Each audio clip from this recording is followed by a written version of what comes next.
roll in something really disgusting, or if it's really, really dirty, muddy. And today's one of those days. So the tricky part is not to wash her. The tricky part comes when you have to dry her.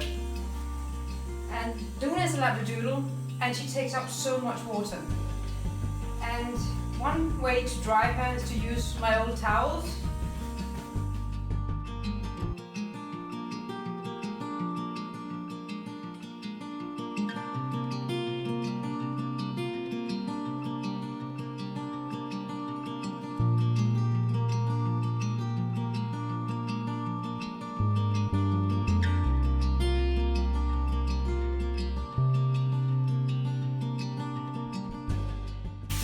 So now I'm just going to show you a new way of drying Luna that makes it so much easier to give a dog a bath in your home.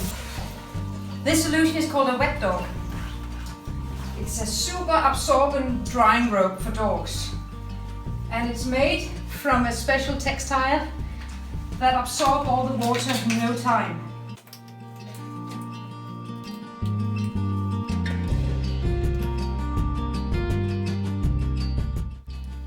So, it's been 15 minutes.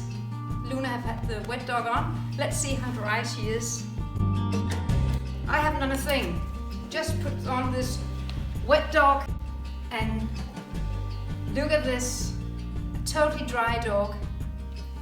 Thank you, Luna.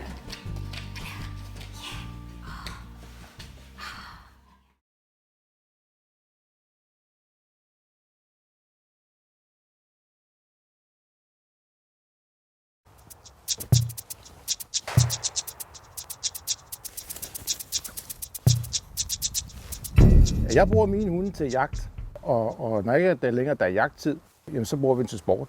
Og vi træner dem og prøver at gøre det bedre og bedre og bedre til næste jagtsæson. Og selvfølgelig er det også konkurrence. Vi deltager på markprøver med dem, og der er det ikke uvæsentligt for mig, om jeg bare får en tredje præmie eller jeg vinder. Jeg håber, at jeg kan være en god taber, men jeg vil helst vinde. Dygtig. Plads. Wetdoggen er så god, fordi at den kan det hele på én gang. Den kan køle, den kan tørre, og den kan varme. Og det er jo det, vi har brug for. Og så sidder den godt på hunden. Vi har været på mange prøver, hvor man har set, så var der et dækken, som næsten lignede et tæppe. Og ja, det kunne være godt at have, fordi det var lige det, man har brug for der. Og andre gange, så var det noget andet, der skulle kunne.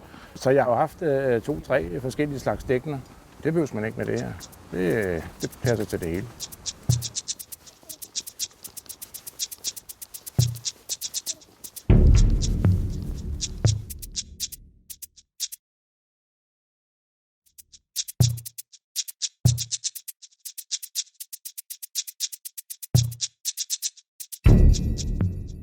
Jeg bruger en wet dog nu faktisk hele året rundt.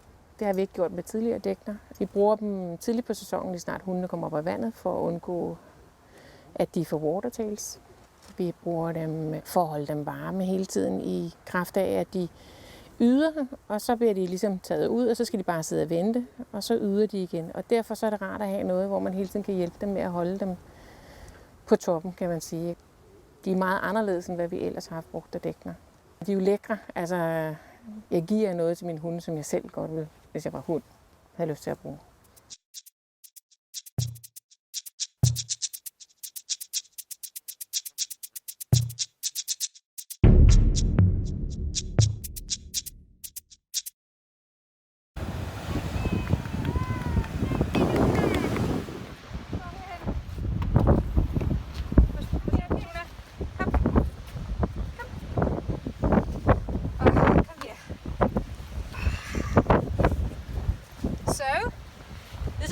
old-fashioned way of drying a wet dog after it's been in the sea. And today it's really cold, so it's very important to dry her properly. The thing is, this is a very inconvenient and time-consuming way of doing it because you have to use a lot of towels. Luna is a Labradoodle, and she takes up so much water in her fur. So it takes quite some time to dry her. She's still wet. There's an alternative. I'm just going to show you one thing. Come with me.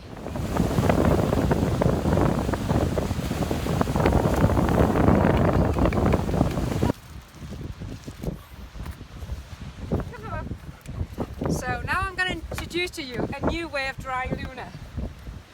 This is called a wet dog, with a super absorbent material on the inside that simply absorbs all the moisture from a dog's fur. Very easy to put on with some elastics, and you put it under the stomach. It's made from bamboo, which means there's no smell of a wet dog either. Luna has the wet dog on. She'll be dry in the next 10 minutes it takes for me to get home. Okay, 10 minutes. Let's see if Luna is dry. Oh, and I just need your leg. Voila. Ah, look at this. Oh, and look how dry her coat is. Totally lovely and dry. Ready to come indoor. Værsgo, Luna. And never ever again use wet towels that stings and now had to go and be washed. Where's this? No smell.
Nej, der er sit.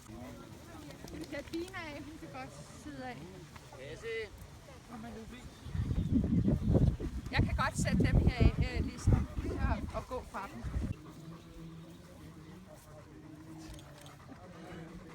Lige. Malou?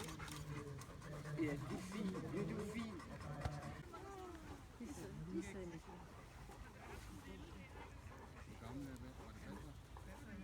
Hvordan kan I gå væk? Ja. Så klarer kameraet vide nu. Vi siddende. Og du går væk, så du tager den her. Siddende. Lige der. Det er så fedt. Og så kan I fortsætte, så går jeg hen og tager den her nu. Sit. Lige.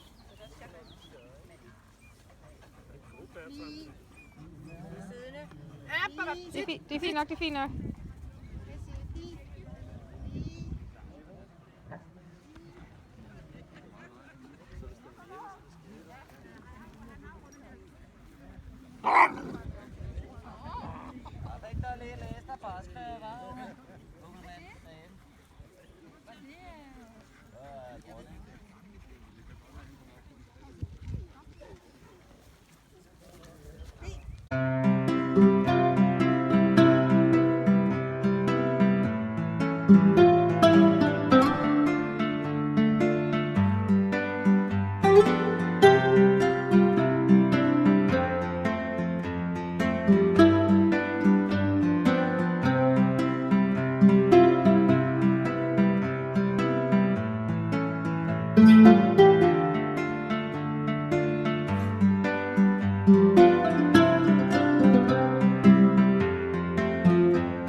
Roxanne och jag jobbar som djursjukskötare här på djursjukhuset i Malmö. Jag har jobbat som djursjukskötare i ungefär 4 år och jag driver även ett eget företag där jag håller hundkurser och har föreläsningar. Och jag är här idag för jag ska berätta om en ny produkt som heter Wetdog och kommer från företaget Sikaro. Och det här täcket är väldigt bra när hunden har blivit blöt för att det gör att det torkar snabbare och den absorberar all fukten. Det är speciellt bra till som Doris här som har problem med lederna. Hon får inte lov att bli kall om sina leder. Och därför är det väldigt bra när hon har varit ute i regnet eller hon har badat som hon tycker om att göra. Att hon får på sig det här så hon blir torr och varm snabbt så inte hennes leder mår dåligt. Ovansidan på täcket är gjort av bambu och det gör att det reducerar lukten av våt hund. Och sen har den väldigt, väldigt bra passform. Det är svårt att hitta ett täcke som passar bra på en sån här hund men det sitter väldigt fint och hunden är väldigt komfortabel i det och trivs bra i det. Sen så behöver ju inte hunden vara blöt för att använda det här täcket utan som en sån här hund med kort päls. Hon fryser ju även när det bara är lite kallt ute när hon är torr. Och därför så kan man ju även ha det bara för att värma henne när det är kallt ute.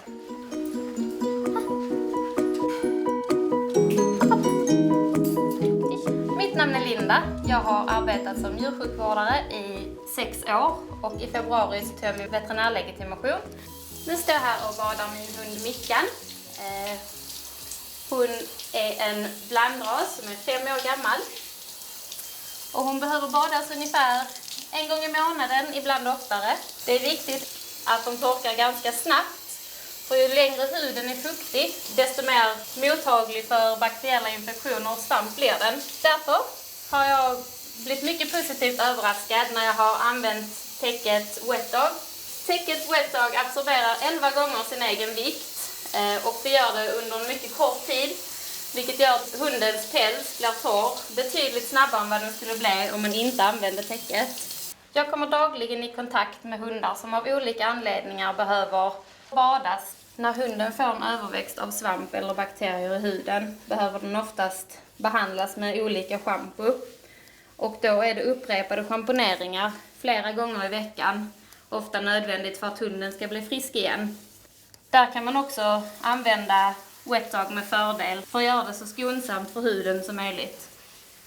De kan också ha varit opererade och behöva tränas upp för att lederna och musklerna ska fungera optimalt igen. Då är den mest skonsamma träningen vattenträning. De kan simma i bassäng eller gå i waterwalken. Då är det viktigt när de har varit och badat att de får bli torra snabbt med tanke på att en hund som blir nerkyld efter ett varmt bad det liksom tappar effekten från själva badet. Då blir lederna och musklerna igen stela. Täckets innersta lager är gjort av 80% superabsorberande naturlig viskos. Det är detta som gör att täcket har en så bra uppsugningsförmåga. De resterande 20%, det är en hemlighet.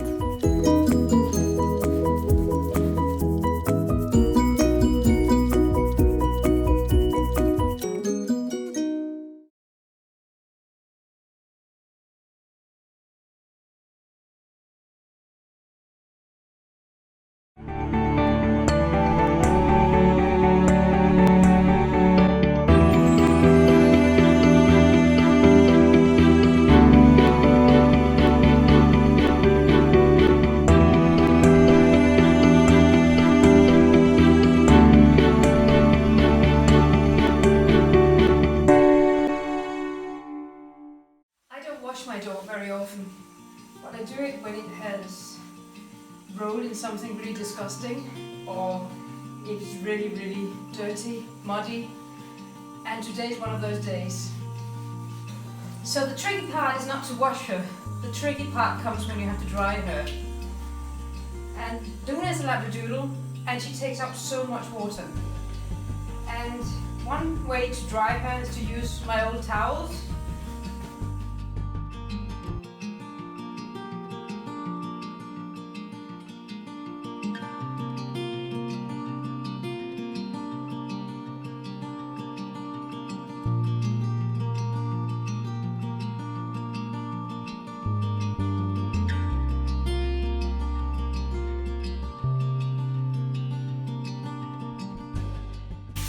So now I'm just going to show you a new way of drying Luna that makes it so much easier to give a dog a bath in your home.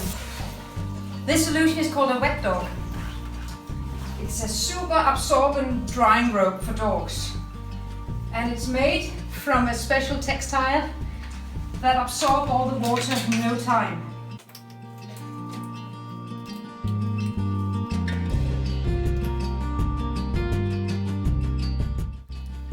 So, it's been 15 minutes. Luna have had the wet dog on. Let's see how dry she is. I haven't done a thing. Just put on this wet dog and look at this. A totally dry dog. Thank you, Luna.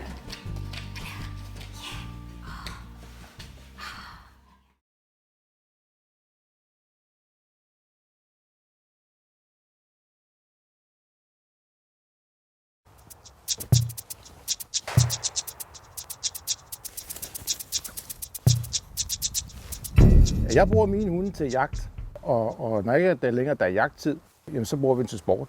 Og vi træner dem og prøver at gøre det bedre og bedre og bedre til næste jagtsæson. Og selvfølgelig er det også konkurrence. Vi deltager på markprøver med dem, og der er det ikke uvæsentligt for mig, om jeg bare får en tredje præmie eller jeg vinder. Jeg håber, at jeg kan være en god taber, men jeg vil helst vinde. Dygtig. Yes. Wetdoggen er så god, fordi at den kan det hele på én gang. Den kan køle, den kan tørre, og den kan varme. Og det er jo det, vi har brug for. Og så sidder den godt på hunden. Vi har været på mange prøver, hvor man har set, så var der et dækken, som næsten lignede et tæppe. Og ja, det kunne være godt at have, fordi det var lige det, man har brug for der. Og andre gange, så var det noget andet, vi skulle kunne. Så jeg har haft 2-3 forskellige slags dækkener. Det behøver man ikke med det her. Det passer til det hele.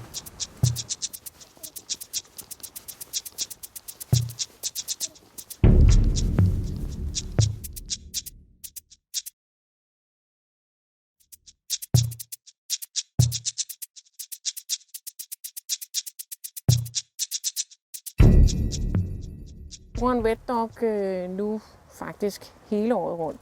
Det har vi ikke gjort med tidligere dækner. Vi bruger dem tidligt på sæsonen, lige snart hundene kommer op af vandet, for at undgå, at de får watertails. Vi bruger dem for at holde dem varme hele tiden i kraft af, at de yder, og så bliver de ligesom taget ud, og så skal de bare sidde og vente, og så yder de igen. Og derfor så er det rart at have noget, hvor man hele tiden kan hjælpe dem med at holde dem på toppen, kan man sige. De er meget anderledes, end hvad vi ellers har haft brugt af dækner. De er jo lækre. Altså, jeg giver noget til min hunde, som jeg selv godt vil, hvis jeg var hund, havde lyst til at bruge.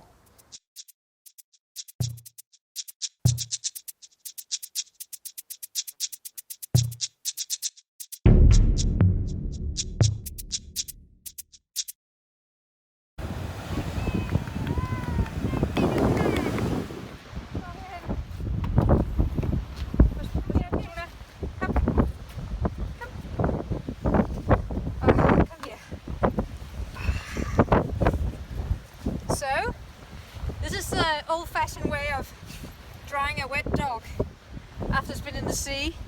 And today it's really cold, so it's very important to dry her properly.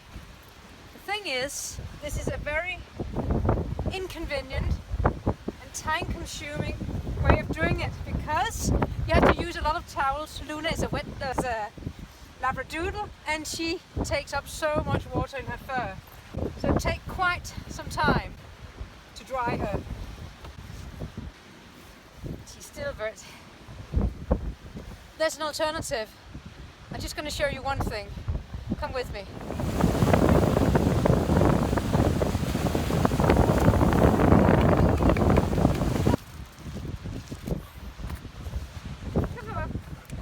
So now I'm going to introduce to you a new way of drying Luna. This is called a wet dog, with a super absorbent material on the inside that simply absorbs all the moisture from a dog's fur. Very easy to put on with some elastics, and you put it under the stomach. It's made from bamboo, which means there's no smell of a wet dog either. Luna has the wet dog on. She'll be dry in the next 10 minutes it takes for me to get home. Okay, 10 minutes. Let's see if Luna is dry. Oh, a I just need your leg. Voila. Ah, look at this. Oh, and look how dry her coat is. Totally lovely and dry. Ready to come indoor. Værsgo, Luna. And never ever again use wet towels that stings and now had to go and be washed. Where's this? No smell.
Nu vil jeg ikke mere. Nej, det er til sidst.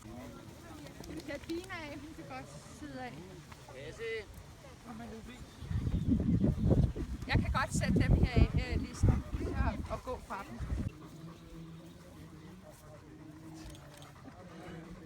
Lige. Ja, det er fint. Det er fint.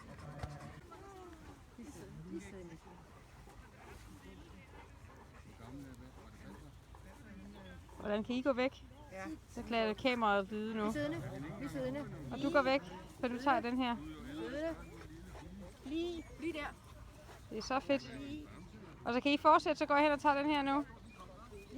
Siddende.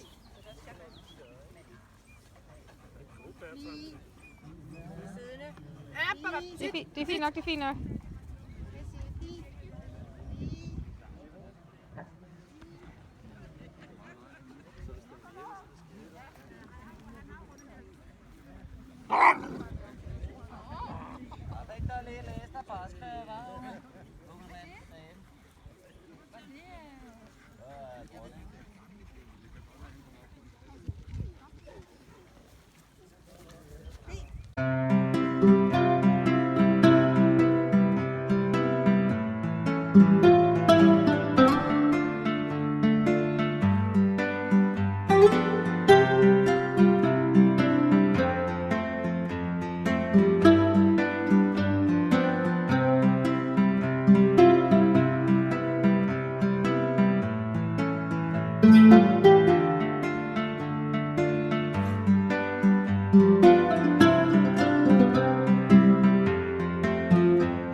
Jag heter Roxanne och jag jobbar som djursjukskötare här på djursjukhuset i Malmö. Jag har jobbat som djursjukskötare i ungefär 4 år och jag driver även ett eget företag där jag håller hundkurser och har föreläsningar. Och jag är här idag för jag ska berätta om en ny produkt som heter Wetdog och kommer från företaget Sikaro. Och det här täcket är väldigt bra när hunden har blivit blöt för att det gör att det torkar snabbare och den absorberar all fukten. Det är speciellt bra till som Doris här som har problem med lederna. Hon får inte lov att bli kall om sina leder. Och därför är det väldigt bra när hon har varit ute i regnet eller hon har badat som hon tycker om att göra. Att hon får på sig det här så hon blir torr och varm snabbt så inte hennes leder mår dåligt. Ovansidan på täcket är gjort av bambu och det gör att det reducerar lukten av våt hund. Och sen har den väldigt, väldigt bra passform. Det är svårt att hitta ett täcke som passar bra på en sån här hund men det sitter väldigt fint och hunden är väldigt komfortabel i det och trivs bra i det. Sen så behöver ju inte hunden vara blöt för att använda det här täcket utan som en sån här hund med kort päls. Hon fryser ju även när det bara är lite kallt ute när hon är torr. Och därför så kan man ju även ha det bara för att värma henne när det är kallt ute.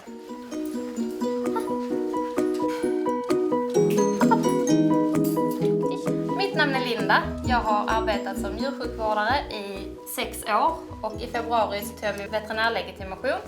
Nu står jag här och badar min hund Mickan. Hon är en blandras som är 5 år gammal. Och hon behöver badas ungefär 1 gång i månaden, ibland oftare. Det är viktigt att de torkar ganska snabbt. För ju längre huden är fuktig, desto mer mottaglig för bakteriella infektioner och svamp blir den. Därför har jag blivit mycket positivt överraskad när jag har använt täcket Wet Dog. Täcket Wet Dog absorberar 11 gånger sin egen vikt och det gör det under en mycket kort tid. Vilket gör att hundens päls blir torr betydligt snabbare än vad den skulle bli om man inte använde täcket. Jag kommer dagligen i kontakt med hundar som av olika anledningar behöver badas. När hunden får en överväxt av svamp eller bakterier i huden behöver den oftast behandlas med olika shampoo. Och då är det upprepade schamponeringar flera gånger i veckan. Ofta nödvändigt för att hunden ska bli frisk igen. Där kan man också använda Wet Dog med fördel för att göra det så skonsamt för huden som möjligt. De kan också ha varit opererade och behöva tränas upp för att lederna och musklerna ska fungera optimalt igen.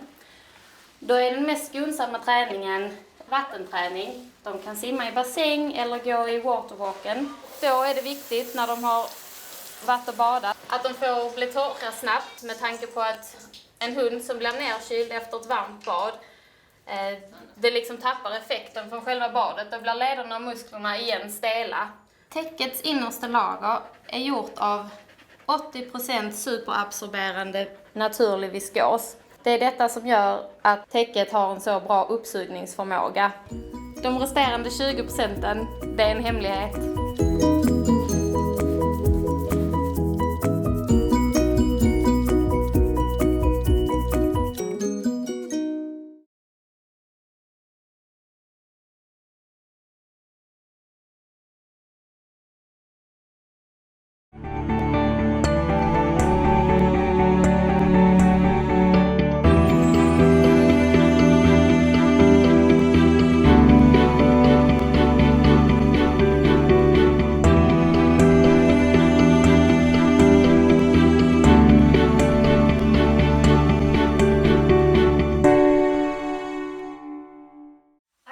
My dog very often, but I do it when it has rolled in something really disgusting or it's really dirty, muddy, and today's one of those days.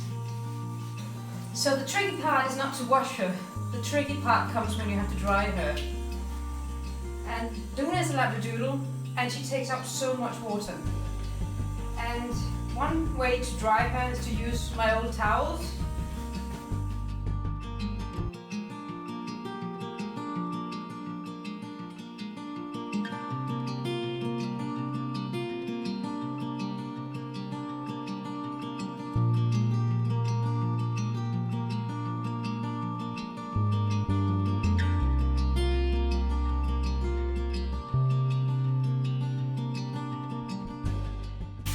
So now I'm just going to show you a new way of drying Luna that makes it so much easier to give a dog a bath in your home. This solution is called a Wet Dog. It's a super absorbent drying robe for dogs.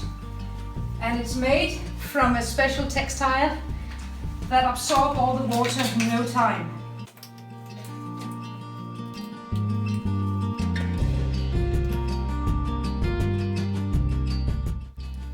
So, it's been 15 minutes.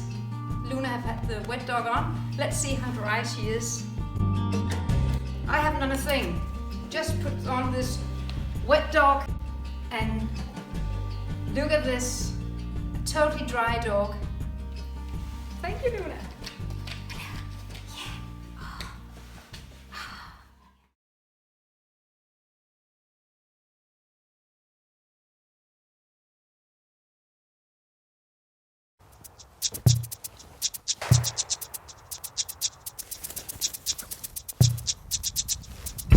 Jeg bruger mine hunde til jagt, og når ikke der er jagttid, jamen, så bruger vi dem til sport. Og vi træner dem og prøver at gøre det bedre og bedre og bedre til næste jagtsæson. Og selvfølgelig er det også konkurrence. Vi deltager på markprøver med dem, og der er det ikke uvæsentligt for mig, om jeg bare får en tredje præmie eller jeg vinder. Jeg håber, at jeg kan være en god taber, men jeg vil helst vinde. Dygtig. Yes. Wetdoggen er så god, fordi at den kan det hele på én gang. Den kan køle, den kan tørre, og den kan varme. Og det er jo det, vi har brug for. Og så sidder den godt på hunden. Vi har været på mange prøver, hvor man har set, så var der et dækken, som næsten lignede et tæppe. Og ja, det kunne være godt at have, fordi det var lige det, man har brug for der. Og andre gange, så var det noget andet, vi skulle kunne. Så jeg har haft 2-3 forskellige slags dækkener. Det behøver man ikke med det her. Det passer til det hele.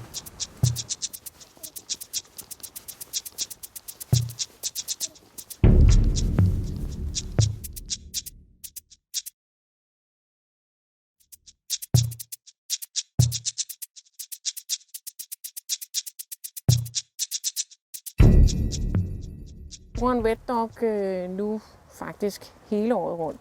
Det har vi ikke gjort med tidligere dækner. Vi bruger dem tidligt på sæsonen, lige snart hundene kommer op af vandet, for at undgå, at de får watertails.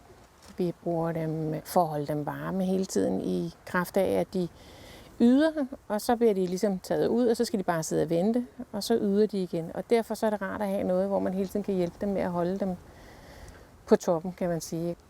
De er meget anderledes, end hvad vi ellers har haft brugt af dækner. De er jo lækre. Altså, jeg giver noget til mine hunde, som jeg selv godt vil, hvis jeg var hund, havde lyst til at bruge.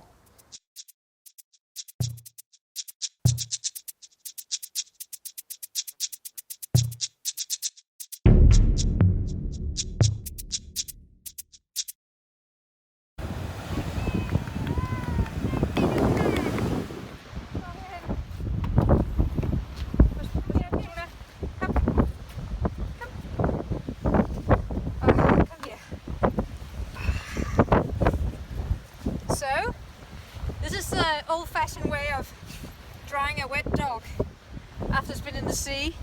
And today it's really cold, so it's very important to dry her properly.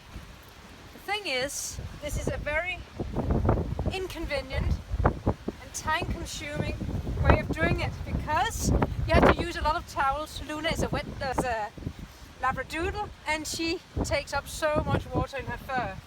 So it takes quite some time to dry her. She's still wet. There's an alternative. I'm just going to show you one thing. Come with me.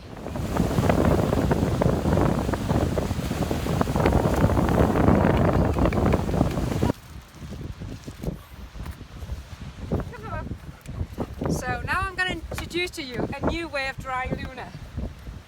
This is called a wet dog, with a super absorbent material on the inside that simply absorbs all the moisture from a dog's fur. Very easy to put on with some elastics, and you put it under the stomach. It's made from bamboo, which means there's no smell of a wet dog either. Luna has the wet dog on. She'll be dry in the next 10 minutes it takes for me to get home. Okay, 10 minutes. Let's see if Luna is dry. Oh, and I just need your leg. Voila. Ah, look at this. Oh, and look how dry her coat is. Totally lovely and dry. Ready to come indoor. Værsgo, Luna.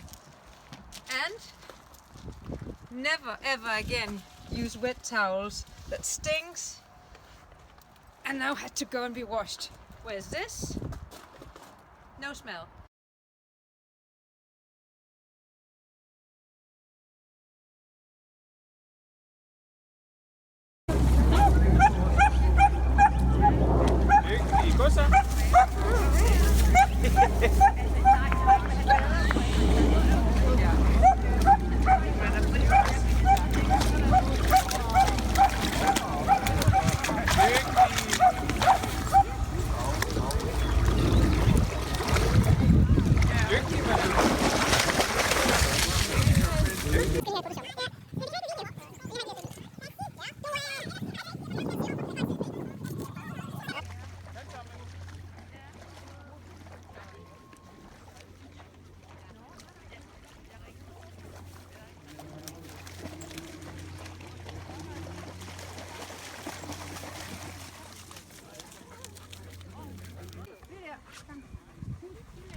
der er til sidst. Vi kan Bina af, hun kan godt sidde af. Jeg kan godt sætte dem her i listen og gå fra dem.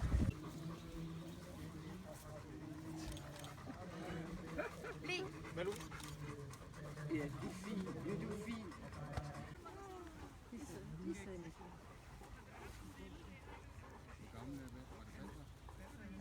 Hvordan kan I gå væk?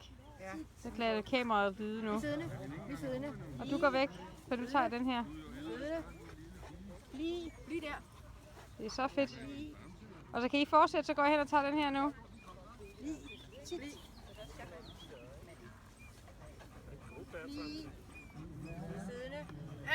Det er fint nok, det er fint nok.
Jag heter Roxanne och jag jobbar som djursjukskötare här på djursjukhuset i Malmö. Jag har jobbat som djursjukskötare i ungefär 4 år och jag driver även ett eget företag där jag håller hundkurser och har föreläsningar. Och jag är här idag för jag ska berätta om en ny produkt som heter Wet Dog och kommer från företaget Sikaro. Och det här täcket är väldigt bra när hunden har blivit blöt för att det gör att det torkar snabbare och den absorberar all fukten. Det är speciellt bra till som Doris här som har problem med lederna. Hon får inte lov att bli kall om sina leder. Och därför är det väldigt bra när hon har varit ute i regnet eller hon har badat som hon tycker om att göra. Att hon får på sig det här så hon blir torr och varm snabbt så inte hennes leder mår dåligt. Ovansidan på täcket är gjort av bambu. Och det gör att det reducerar lukten av våt hund. Och sen har den väldigt, väldigt bra passform. Det är svårt att hitta ett täcke som passar bra på en sån här hund. Men det sitter väldigt fint. Och hunden är väldigt komfortabel i det och trivs bra i det. Sen så behöver ju inte hunden vara blöt för att använda det här täcket. Utan som en sån här hund med kort päls. Hon fryser ju även när det bara är lite kallt ute, när hon är torr. Och därför så kan man ju även ha det bara för att värma henne när det är kallt ute.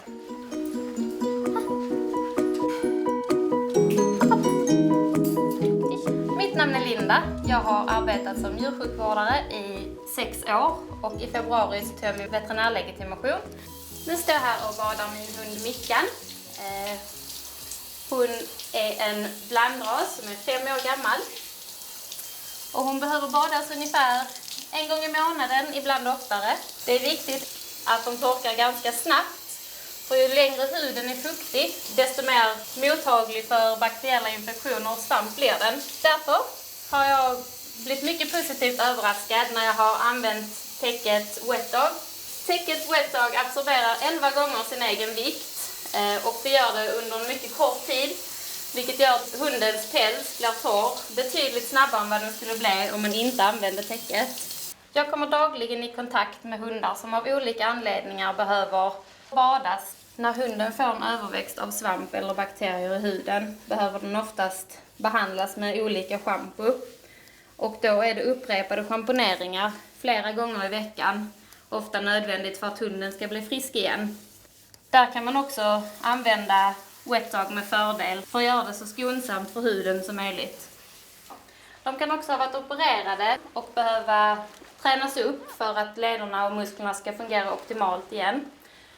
Då är den mest skonsamma träningen vattenträning. De kan simma i bassäng eller gå i waterwalken. Då är det viktigt när de har varit och badat att de får bli torra snabbt med tanke på att en hund som blir nerkyld efter ett varmt bad det liksom tappar effekten från själva badet. Då blir lederna och musklerna igen stela. Täckets innersta lager är gjort av 80% superabsorberande naturlig viskos. Det är detta som gör att täcket har en så bra uppsugningsförmåga. De resterande 20%, det är en hemlighet.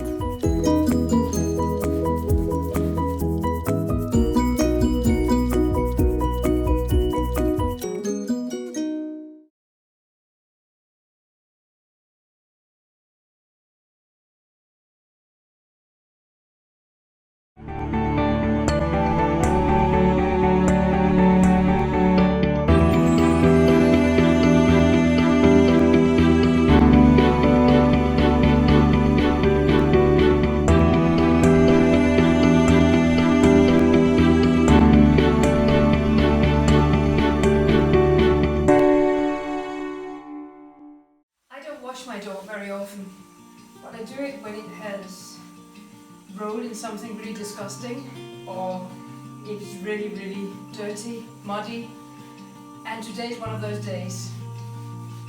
So the tricky part is not to wash her, the tricky part comes when you have to dry her. And Luna is a labradoodle and she takes up so much water. And one way to dry her is to use my old towels.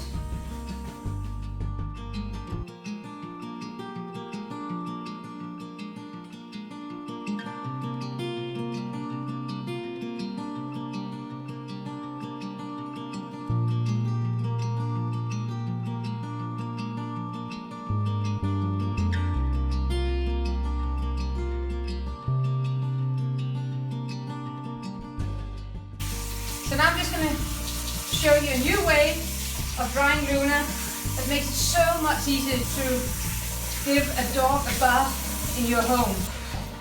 This solution is called a Wet-Dog. It's a super absorbent drying robe for dogs. And it's made from a special textile that absorbs all the water in no time.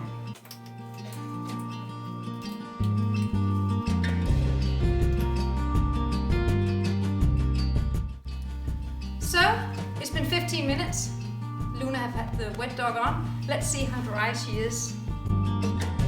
I haven't done a thing. Just put on this Wet-Dog and look at this. A totally dry dog. Thank you, Luna.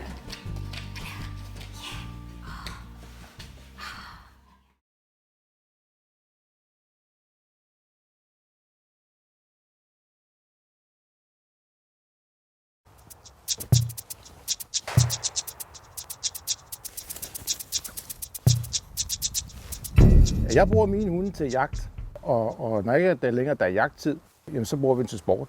Og vi træner dem og prøver at gøre det bedre og bedre og bedre til næste jagtsæson. Og selvfølgelig er det også konkurrence. Vi deltager på markprøver med dem, og der er det ikke uvæsentligt for mig, om jeg bare får en tredje præmie eller jeg vinder. Jeg håber, at jeg kan være en god taber, men jeg vil helst vinde. Dygtig.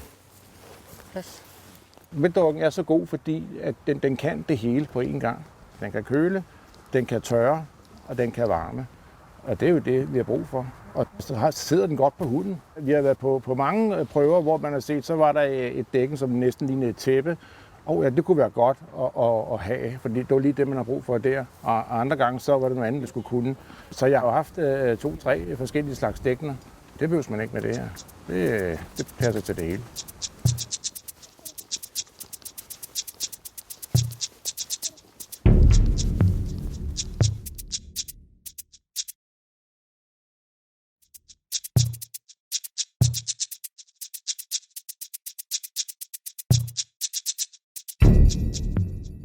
bruger en wet dog nu faktisk hele året rundt. Det har vi ikke gjort med tidligere dækner. Vi bruger dem tidligt på sæsonen, lige snart hundene kommer op af vandet, for at undgå, at de får watertails.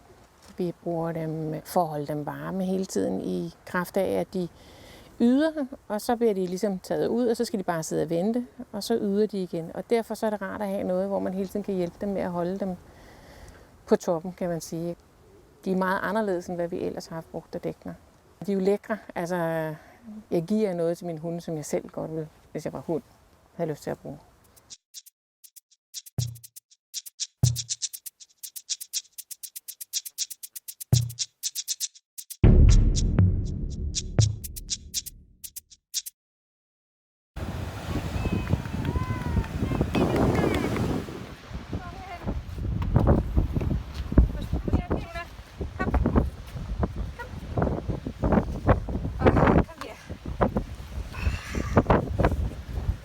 So, this is the old-fashioned way of drying a wet dog after it's been in the sea.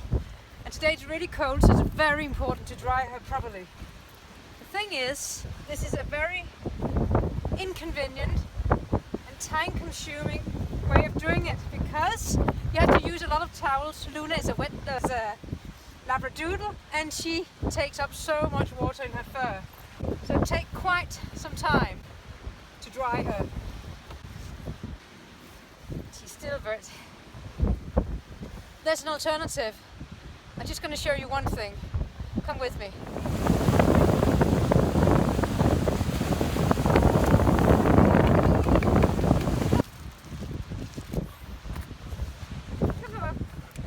So now I'm going to introduce to you a new way of drying Luna. This is called a wet dog, with a super absorbent material on the inside that simply absorbs all the moisture from a dog's fur. Very easy to put on with some elastics, and you put it under the stomach. It's made from bamboo, which means there's no smell of a wet dog either. Luna has the wet dog on. She'll be dry in the next 10 minutes it takes for me to get home. Okay, 10 minutes. Let's see if Luna is dry. Oh, and I just need your leg.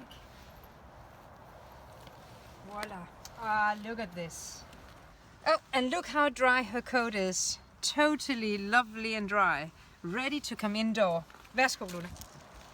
And never ever again use wet towels that stings and now had to go and be washed. Where's this? No smell.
Nu vil jeg ikke mere. Nej, der er sit. Vi kan tage Pina af, hun kan godt sidde af. Jeg kan godt sætte dem her af listen og gå fra dem.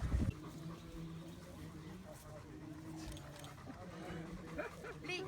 Ja, det er fint. Det er fint. De sidder lidt.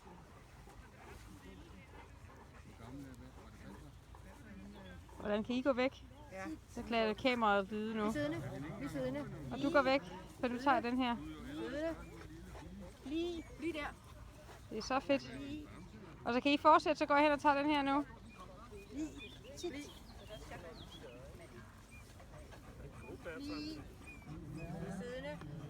Det er fint nok, det er fint nok.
Jag heter Roxanne och jag jobbar som djursjukskötare här på djursjukhuset i Malmö.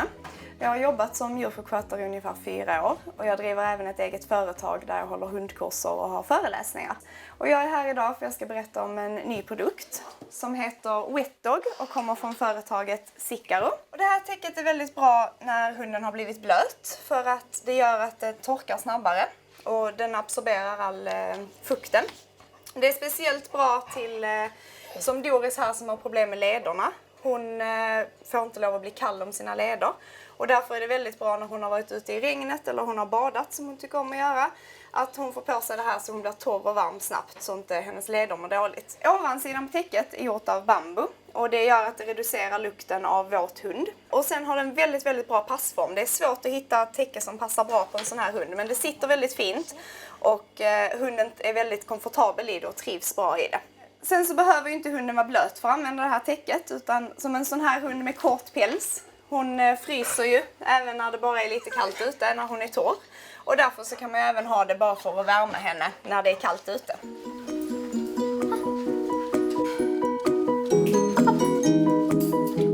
Mitt namn är Linda. Jag har arbetat som djursjukvårdare i 6 år och i februari så tog jag min veterinärlegitimation. Nu står jag här och badar min hund Mickan. Hon är en blandras som är 5 år gammal. Och hon behöver badas ungefär 1 gång i månaden, ibland oftare. Det är viktigt att de torkar ganska snabbt. För ju längre huden är fuktig, desto mer mottaglig för bakteriella infektioner och svamp blir den. Därför har jag blivit mycket positivt överraskad när jag har använt täcket Wet Dog. Täcket Wet Dog absorberar 11 gånger sin egen vikt och det gör det under en mycket kort tid. Vilket gör att hundens päls blir torr betydligt snabbare än vad den skulle bli om man inte använde täcket. Jag kommer dagligen i kontakt med hundar som av olika anledningar behöver badas. När hunden får en överväxt av svamp eller bakterier i huden behöver den oftast behandlas med olika shampoo. Och då är det upprepade schamponeringar flera gånger i veckan. Ofta nödvändigt för att hunden ska bli frisk igen. Där kan man också använda Wet Dog med fördel för att göra det så skonsamt för huden som möjligt. De kan också ha varit opererade och behöva tränas upp för att lederna och musklerna ska fungera optimalt igen. Då är den mest skonsamma träningen vattenträning. De kan simma i bassäng eller gå i waterwalken. Då är det viktigt när de har varit och badat att de får bli torra snabbt med tanke på att en hund som blir nerkyld efter ett varmt bad det liksom tappar effekten från själva badet. Då blir lederna och musklerna igen stela. Täckets innersta lager är gjort av 80% superabsorberande naturlig viskos. Det är detta som gör att täcket har en så bra uppsugningsförmåga. De resterande 20%, det är en hemlighet.